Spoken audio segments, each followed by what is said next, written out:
Welcome to Real Takes. And Movie Breaks. I'm Kimberly. I'm Michael. And today we are reviewing the film Light. Risk. Please subscribe to our channel, click that notification bell so you never miss a review. This will be our spoiler review, so if you don't want spoilers, click the link in the description below. This will be our review where we will go into depth about what we liked, what we didn't like, and how we as filmmakers might improve the film. Johnny Depth. So I think that this film doesn't really matter if you have spoilers. I think you all know. If you saw the trailer pretty much told you what was going to happen in the movie. Y'all need a pilot? Wait, there's blood on your neck. Oh, yeah, I got that back at the warehouse. There's blood on your shoulder. Oh, yeah, that happens all the time. You must know you must know the other pilots. Oh, yeah, I know all about the other pilots. Janine. Oh, yeah, She was a woman. I know him. Oh, I'm on to you. You mean his sister. But you ain't buying that, are you? Okay, so this movie goes into the old, we're in one location, thriller. We're in the plane. They get in the plane. The U.S. Marshal, the woman, the main guy, Topher Grace, is the informant. You get Mark Wahlberg as the bad guy, as we all see in the trailer. He's the pilot of this tiny little plane. They're up in Alaska.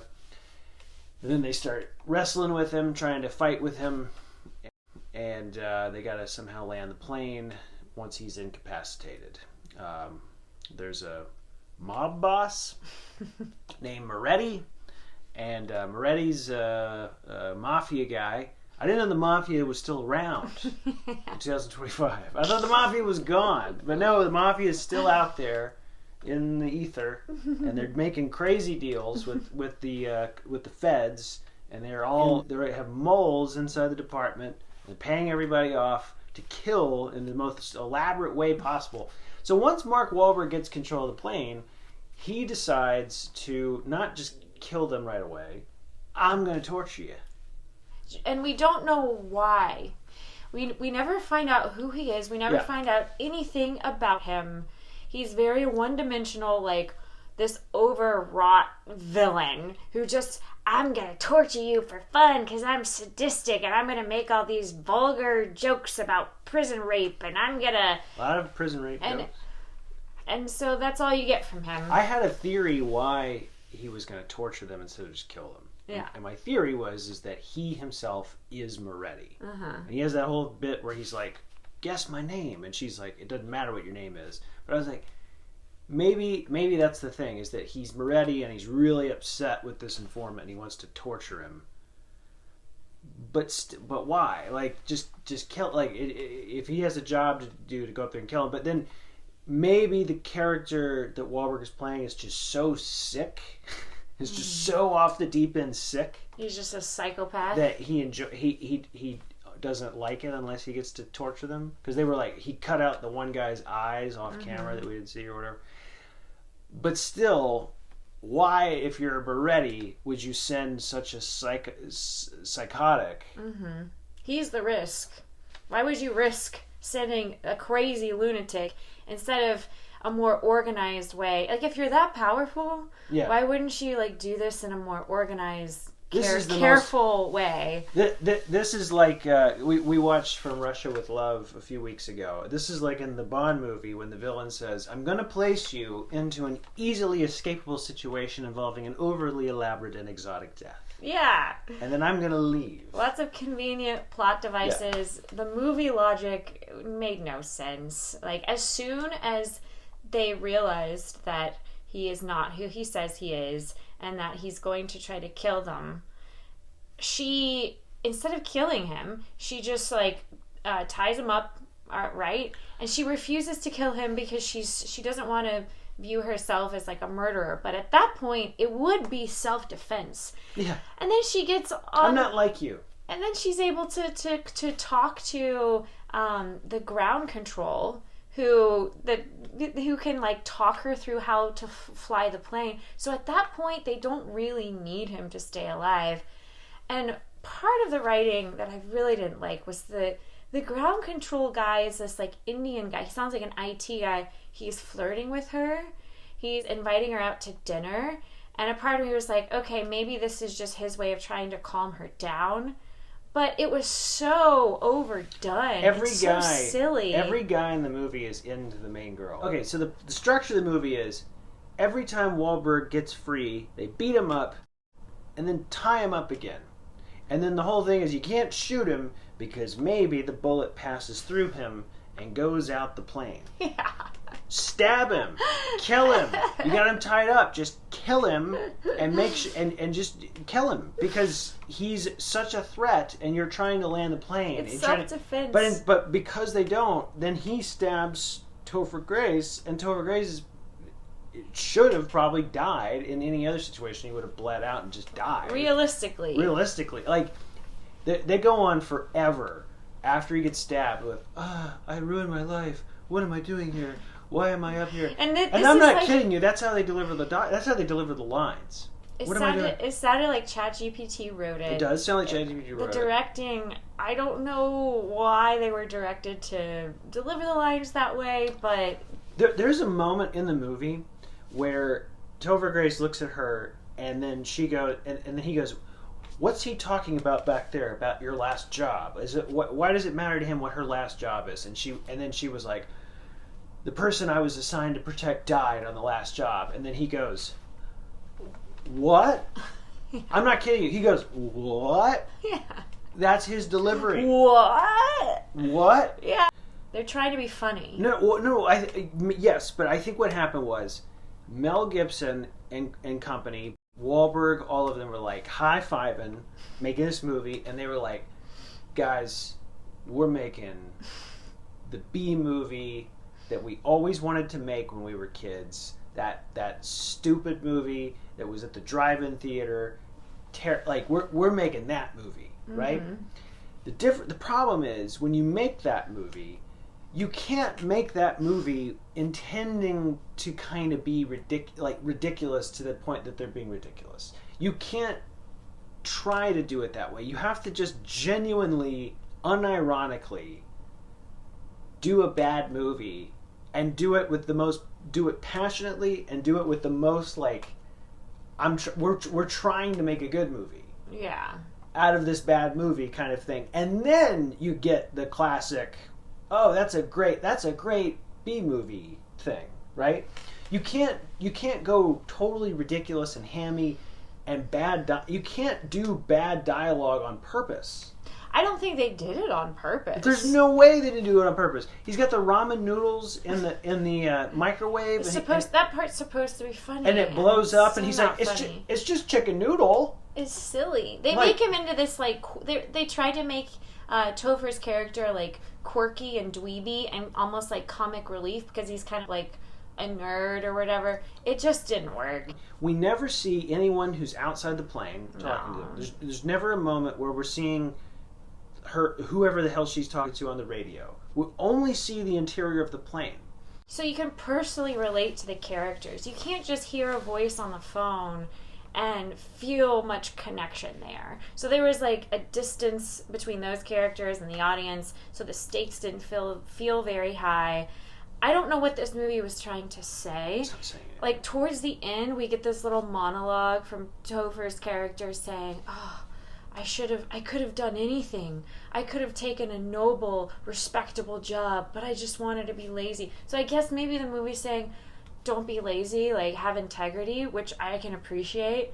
But, I mean, as far as, how I might improve the film, if given the chance, I think it would have been what I was hoping would happen would be some mental gymnastics between the lead character, the marshal, right? The lady and Mark Wahlberg's character. If they really needed him to land the plane, if they could do some psychological mind games with each other, I thought that would be way more interesting to watch. She has to bargain with him. She has to figure out how to convince him, someone in prison, to help them land the plane. Because they depicted Wahlberg's character as this one-dimensional guy, but most human beings aren't that way. And if she was able to somehow tap into something, some deeper layer in him to get him to land the plane, that psychological game they played would have been way more interesting to watch than what we just watched.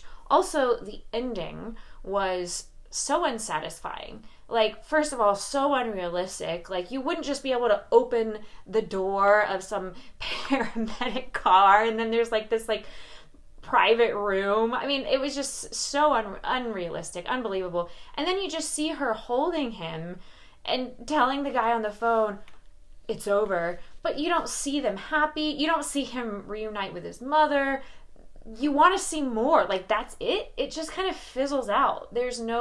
It's not a satisfying ending. So if I were to remake the film, I would make it more about the mind games between those two, and I would want to like learn more about the background of each of the characters and have more of a satisfying ending. Tie it all together somehow, in a way that isn't so predictable. Yeah, I would do a couple of those things as well, especially the mind game stuff. What I would do is the dynamic between a U.S. Marshal lady and the Topher Grace character. The chemistry between them makes no sense. What are they? What's their relationship? Kind of prisoner and officer? It's too generic. It's too there's no stakes there at all. So what I would do differently is I would totally like get rid of their approach with that. Like, because to me their approach is, this is a fun movie. You're gonna love it. What a hoot! They're gonna get on the plane and they're gonna fly it and they're gonna somehow beat Mark Wahlberg, and it doesn't matter. We don't need it. Like, no, I would have there be a chemistry immediately between the two. I would find an actor that is kind of shifty, and you kind of are interested in. I'm sorry, Topher Grace is such a goofball. He's so I don't even care when he is brave. I'm like, I don't care that he was just brave in that moment. He's such a weenie and he's so stupid. I kind of want him to die. Yeah. Right? Like, don't you feel that way? You don't feel like, oh, I hope he lives. I'm like, he's going to die. Like, I didn't want him to die. I did not care that if he lived or not. And that's a problem. So I would find somebody that would be kind of like, oh, that guy, what is wrong? What's that person's deal? They have some kind of operant defiant disorder or something. Something that kind of gives him an edge. But he's also like, you can't trust him, whatever. And then have the main U.S. Marshal be somebody that is, you have to feel like you feel with Jodie Foster in Silence of the Lambs. Or Sandra Bullock in Speed. Or Sandra Bullock. There has to be a real, like, okay, I get her. I understand exactly who she is. This is her job, but she's also this other person, etc., etc. She's flawed, blah blah. But there's a chemistry between her and the accountant guy, the informant. There's got to be a chemistry. There's got to be some, like, if things were different, maybe they would go out on a date together. You have to feel that way, and then that has to pay off later. Mm-hmm. There has to be something between the two of them that kind of propels them through the situation. Mark Wahlberg's character, chill the hell out. What the hell? He's immediately evil as soon as he gets on the plane. Mm-hmm. Why? And also, it's the stakes and the logic go away when he's like, well, I'm going to take you out and torture you. Why? Kill them both. Why mess around? Kill them and get out of there. Get the job done. Why does he need to torture them? There's no reason for it. So write in a reason for him to not be able to kill the Topher character. There's got to be some reason for him where he can't kill him. He has to live. Mm-hmm. But he's going to take him to the boss or something. Something like that, yeah. Right? So that there is a reason for this. Why there has to be a logical reason for things to move. Right. You can't just be like, well, I think I'm just going to torture you, so I'm going to keep you alive, and maybe you'll get out of it. But I doubt it. And then the same thing goes with him. When they beat him up and they tie him up, they're just allowing him an opportunity to escape and then come back and and stab them or whatever. Everything has to make sense. I don't care if it's a B movie. You can't do these things just because it's convenient for the movie to continue. You can't. And that would, I think, would allow for what you're saying, the mind games to occur, for things to play out that would be a little bit more suspenseful, as opposed to, I'm waiting for Mark Wahlberg to escape so we can have another wrestling match over the controls of the airplane, and then watch the airplane, her lose control of the airplane, only to regain control of the airplane, and then go through snow, a big mound of snow. That would never happen. The laws of physics, that would never happen. That's another movie logic flaw of this film. and then like, give us an answer. Who the hell is Mark Wahlberg? Why do you do that whole thing where it's guess what my name is, and then we never find out who he is? Why do this to us? Right. It's ridiculous. So I think that I don't see anything wrong with making a B movie like this. I don't. I feel like making a B movie like this is totally valid, especially in today's climate where there's a lot of Marvel movies and things like that. Trap is like very much a B movie in its own way. They're doing this a lot now, it seems. They're making these kinds of like characters in a suspenseful situation. Can they get out of it? Films. Yeah. And that's cool. I like those movies. I'm all for it. But you got to do it well. You can't just like, we're doing this thing now. This is, y'all need a pilot. You can't do that. You just can't. So that's my issue. Yeah, I think the premise, it's a good premise. Execution, not so good. Writing, not so good. On a scale of 1 to 5, I would give it a 1.5.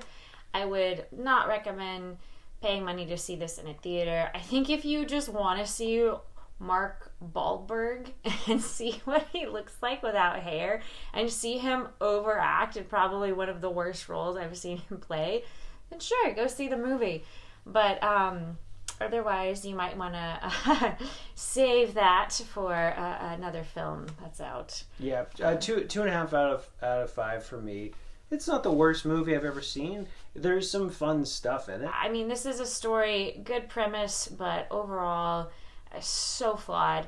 If you've seen the movie, though, comment below. Let us know what you think. I hope watching this helped you process the film. I really think it's important when you see a film that isn't effective to analyze why. Why isn't the film effective? And that's what helps us grow and become better storytellers. So I hope you enjoyed this review. And if there are any other reviews you would like us to do on this channel, please comment below and stay real. Have great takes.